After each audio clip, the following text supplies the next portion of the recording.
Taste the Daily.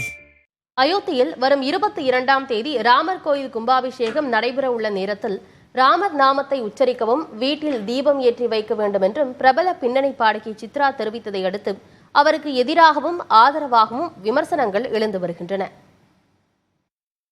பின்னணி பாடகி KS Chitra தோன்றும் ஒரு வீடியோவில் அயோத்தியில் வரும் 22ஆம் தேதி கோயில் கும்பாபிஷேகம் நடைபெறும் 12:20 மணிக்கு அனைவரும் ஸ்ரீராமா ஜெயராமா ஜெய ஜெயராமா என்ற மந்திரத்தை ஜெபித்துக் கொண்டிருக்க வேண்டும் என்றும் அன்றைய தினம் மாலையில் வீட்டில் 5 திரிகள் கொண்ட தீபத்தை ஏற்றி வைக்க வேண்டும் எனவும் கூறியிருந்தார்.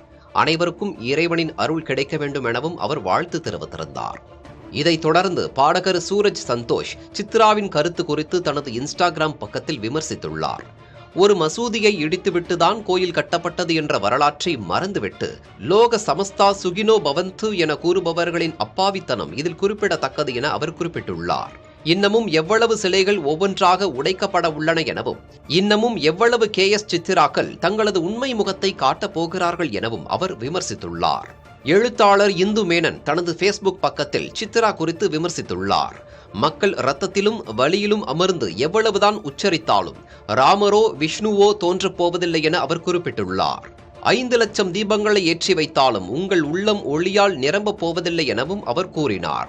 மக்கள் இனிமையான குரலால் குயில் என கருதினார்கள், ஆனால் அவர் போலியான குயில் என நிரூபிக்கப்பட்டிருப்பதாக இந்து மேனன் தமது பதிவில் விமர்சனம் செய்துள்ளார். மற்றொரு புறம் பாடகர் G வேணுகோபால் சித்ராவுக்கு ஆதரவாக பதிவிட்டுள்ளார். இதுநாள் வரை எந்த சர்ச்சையிலும் சிக்காத சித்ரா அவர் மீதான விமர்சனங்களால் பாதிக்கப்பட்டிருப்பதாக தெரிவித்துள்ளார். கருத்து வேறுபாடுகள் இருந்தாலும் நமக்காக ஏராளமான பாடல்களை பாடிய அவரை மன்னிக்க முடியாதா என வேணுகோபால் கூறியுள்ளார். தமிழகத்தில் சின்ன குயில் என அழைக்கப்படும் சித்ரா திரைப்பட பின்னணி பாடல்களுக்காக 6 முறை தேசிய விருதுகளையும் 6 மாநிலங்களில் 36 மாநில விருதுகளையும் பெற்றிருக்கிறார். பத்மபூஷன் விருது பெற்ற சித்ரா 25,000க்கும் அதிகமான திரைப்பட பாடல்களை பாடியுள்ளார்.